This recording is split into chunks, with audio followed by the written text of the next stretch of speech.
Man, this is frightening. I found this thing in my bed this morning. I was just laying in bed looking at YouTube on my phone, and I discovered this thing, and it's huge and it's terrifying. I have never seen one this big. They say these things will crawl in your ear and bore their way into your brain, and once you've got one, you can't ever get rid of it. I don't know if that's true, but I don't want to risk it. I'm going to kill this thing as soon as I can, but first I want to show it to you. Now, they're fast as hell, and I think it's going to look close because I think it's going to run as soon as I lift this thing. So you're ready? 1, 2, 3.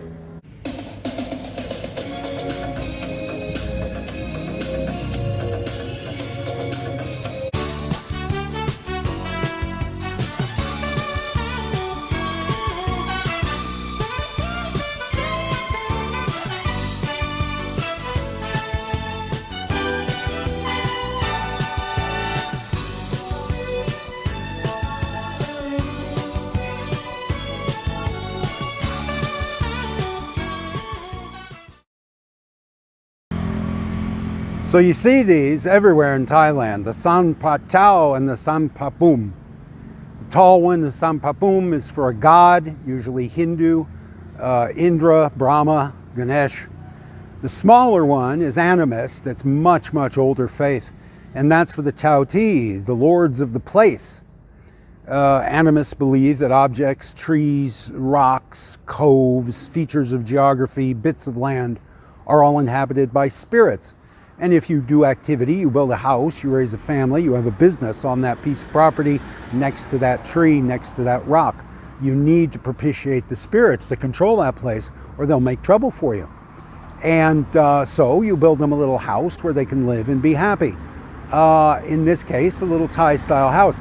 This, by the way, this San Pa Pum is in front of the local police station. And I chose to shoot here because it's very well maintained. It's a beautiful shrine, and very lavishly maintained. It's almost as if the people who do business on this piece of land think they need extra protection for some reason. At any rate, the Chao Ti, the lords of the land, are always represented by a man and woman, an elderly man and woman, a grandmother and a grandfather. And that's because, of course, animist faith, it's by gender. Nature is not male or female. This far predates the patriarchy. And so it is represented male and female and old because they are eternal. They have been here forever. They will remain here forever, long after we're gone. So an old man and an old woman. And how people, the rules for leaving an offering to Brahma or Indra or Ganesh are all pretty dull and straightforward. What people do to make grandma and grandpa happy is much more individualistic. It has much more to do with that family's beliefs and that piece of land and the features of geography there. And it's really, really interesting to me how grandma and grandpa, because they are considered members of the family. They are people who live on this land with you. They're your neighbors. And they're everywhere you go. I have obsessively photographed every San Pa Chao in my neighborhood. And I'd just like to share that with you real quickly. Thank you very much.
ชง Steve Rosse ชื่อผมจะเขียน พูดภาษาไทยเก่งมากเลย ขอบคุณครับเป็นลูกครึ่งพ่อเป็นฝรั่งแม่เป็นชมพู่จริงI had thought to do today's chat from Wat Tasai, which is a Buddhist temple right on the beach here on Turtle Beach. It's beautiful, it's gorgeous. It's 100 years old and it is literally right on the beach. But I got partway there and the rain started to piss down. So I ducked into our Ran Chayo, our religious object store. This is where you buy those orange buckets that Thai people give to the monks on Wan Pra that have soap and detergent and robes and things in them. And because Turtle Beach was settled 200 years ago by Chinese tin miners, this store is full of Chinese things, Taoist and Confucian icons, and some Buddhist things, but Buddhist things with a very Chinese slant. And I like it here. They're very welcoming, and they let me come in here and film whenever I want, just walk around. I like the ambiance. It's always very quiet. It's like a temple in here. And there are probably, within 30 feet of me right now, there are probably 1,000 different Chinese icons, 1,000 gods. Easily. Some of them this big and some of them life size. I'll try to film a little bit and show you. So I like this place very much. I wanted to talk about spiritualism, but not really spiritualism. I'm not religious. I don't have a religious bone in my body. I don't believe in anything. I don't believe anybody. I don't believe in anybody. I don't believe anything. You're all full of shit. So I don't believe in prophets. I don't believe in seers. But I'm superstitious as hell. I imbue objects with personality. I've done that since I was a child. That's one reason I became a prop man in the film industry. You know how little kids will believe their teddy bear is a real person. And when they lose that teddy bear, they freak out. It's like losing a real friend.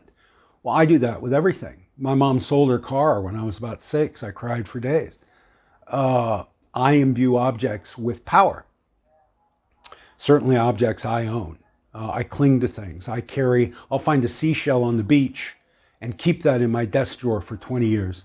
That seashell, you know. So anyway, superstitions. I'm very superstitious, and 3 things I wanted to talk about.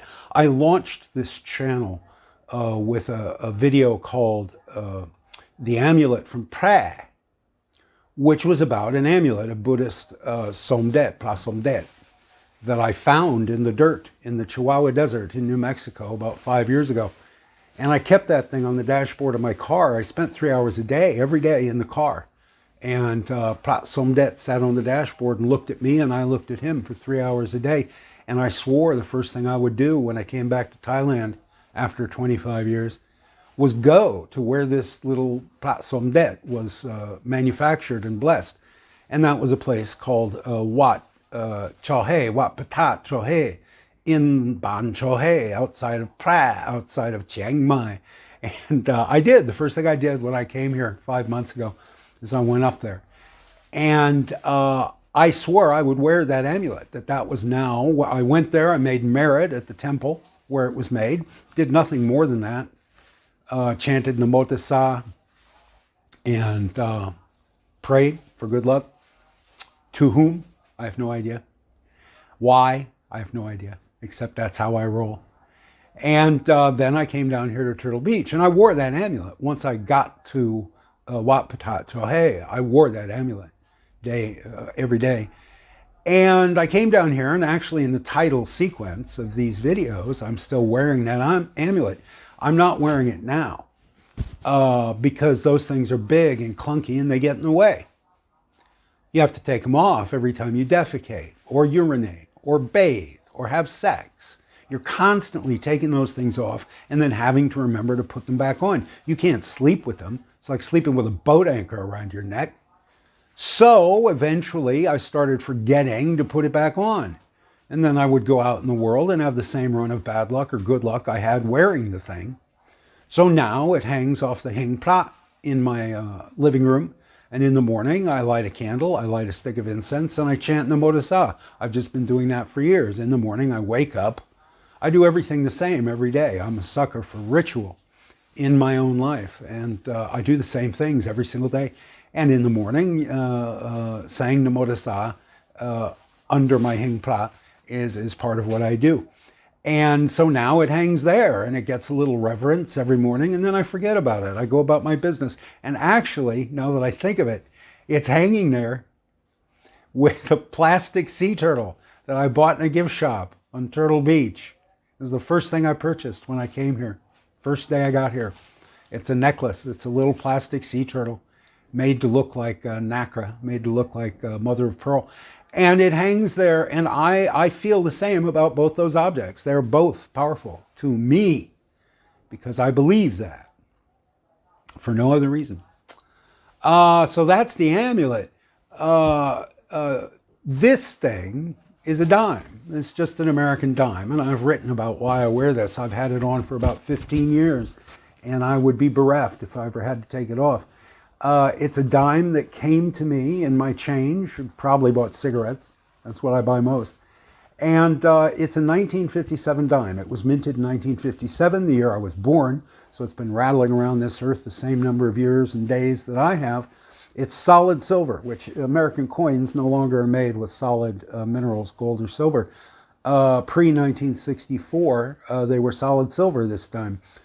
So I keep it because it illustrates a tenet of Buddhism called, I think it's Tatanha, and I'm sure I'm getting that wrong. It's been 30 years since I learned that word. I'm sure I'm getting it wrong.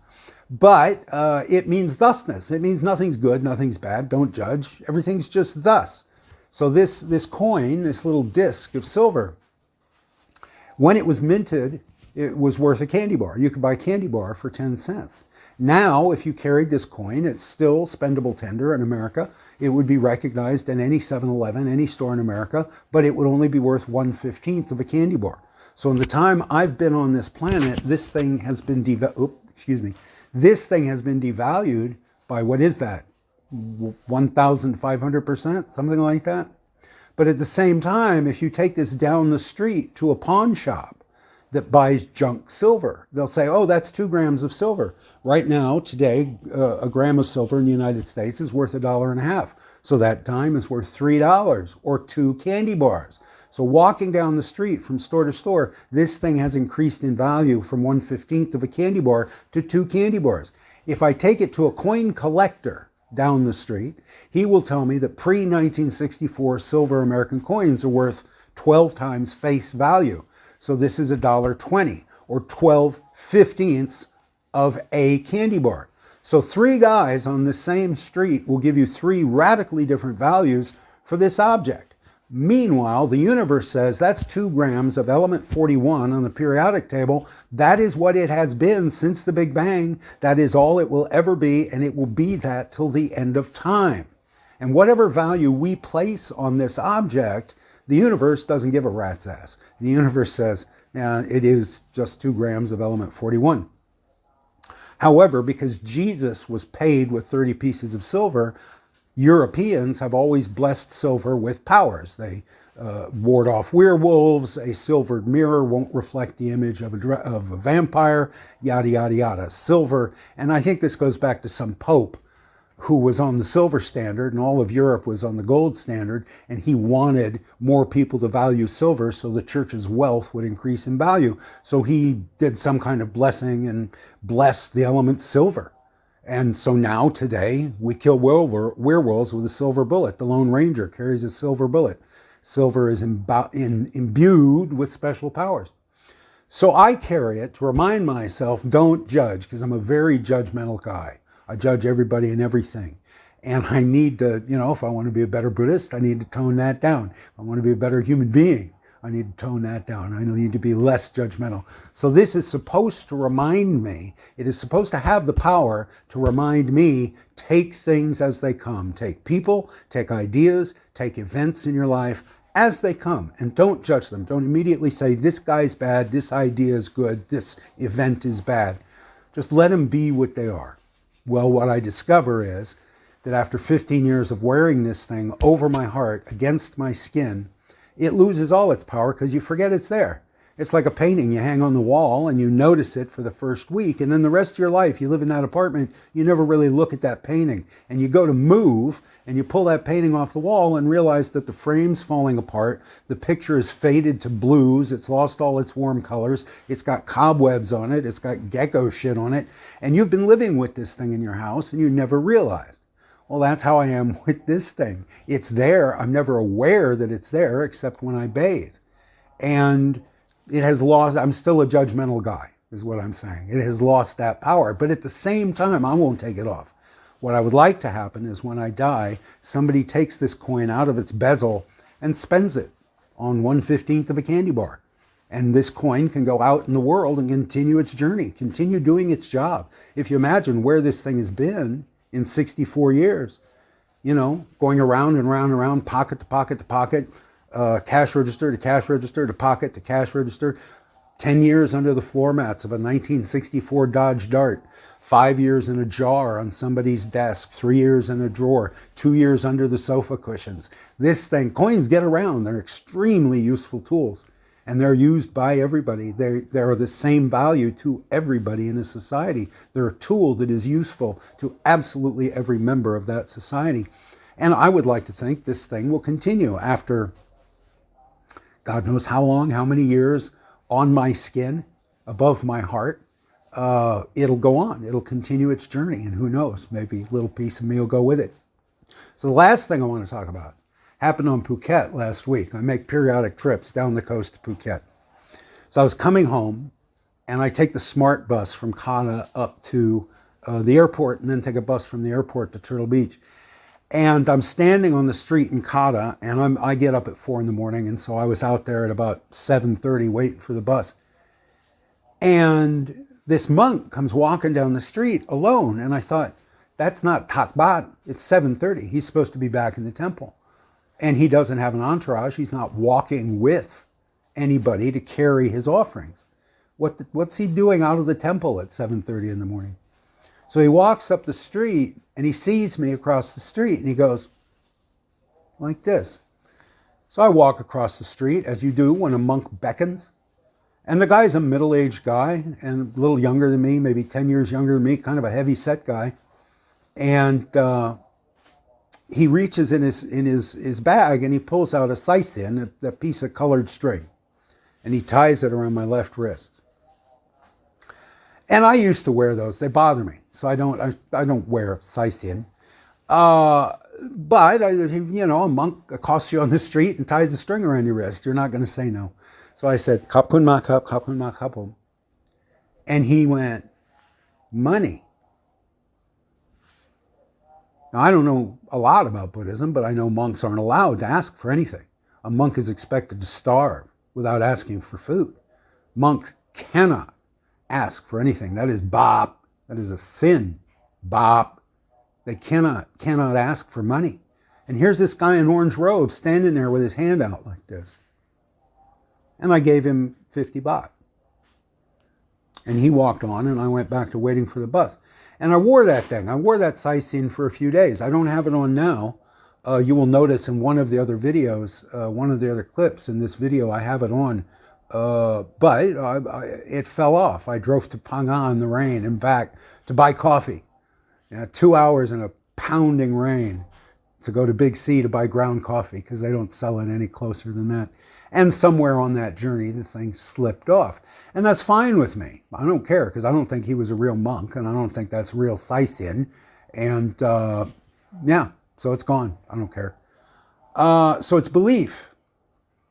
Belief brings the power. Neil Gaiman is one of my favorite authors. Neil Gaiman grew up in the Church of Scientology. Both his parents were executives in the LA Church of Scientology, which is the Vatican of Scientology. One of his sisters is an executive, which is what they call their clergy. He grew up in an invented American religion, like Mormonism.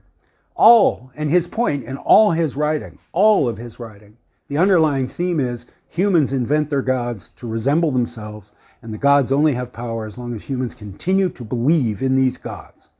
That's been the core of everything Neil Gaiman's ever written. And it comes from his childhood in this invented church, the Church of Scientology. And I think that's true. I think that the power of God's comes from our belief, but it's real power because belief is real and belief is really powerful. And, you know, people tell you all the time, you'll succeed if you believe you can. All these pundits who want to tell you how to be an entrepreneur. Bitcoin, it only has value because people believe in it, right? Anything, an idea, communism, capitalism, socialism, Donald Trump, they only have power because people believe in them.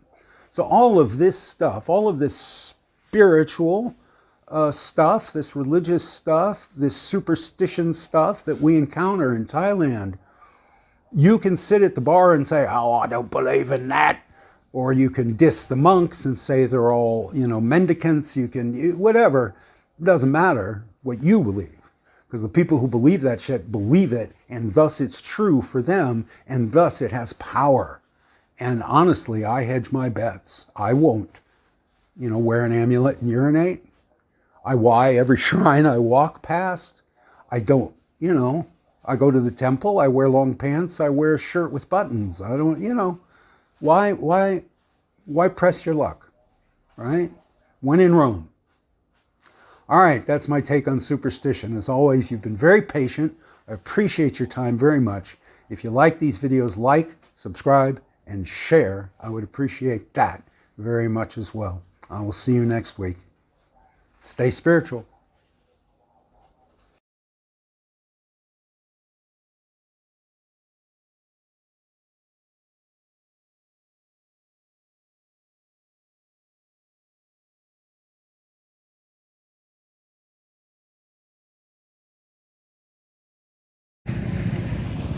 There is apparently something in Thailand, or maybe something in the world, called an Instagram wall.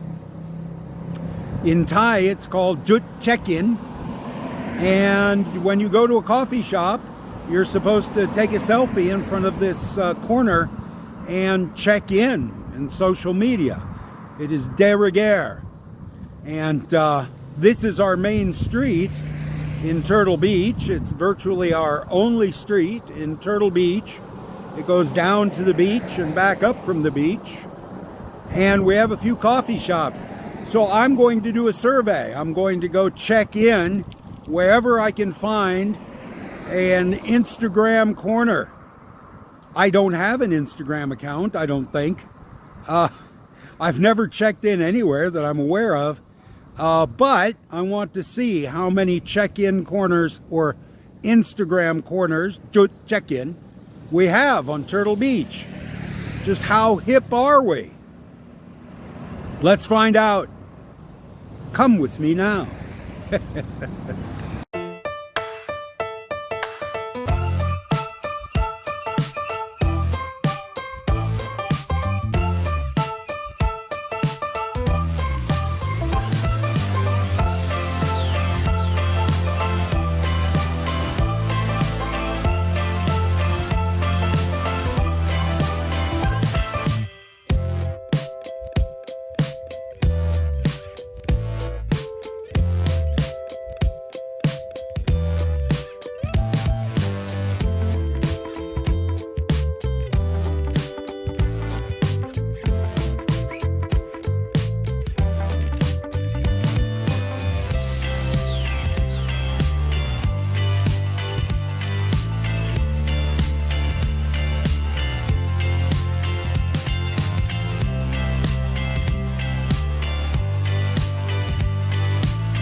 So that's it.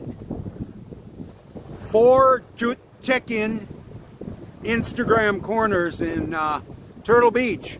And honestly, this one, I think they're, it's stretching it a bit to call the front of your store your Instagram corner, your check-in, but whatever. That's the end of Turtle Beach. There's about 10 more kilometers of beach, but no more town. This is it. This is the end of town. So there are 4 check-in in Turtle Beach. And honestly, I feel like if there were more than that, I'd have to find someplace else to live. I don't know if the sun's going to cooperate with me today, but that's my check-in. I got to get out of the way of a car here. That is my check-in. That is my Instagram corner. Steve out.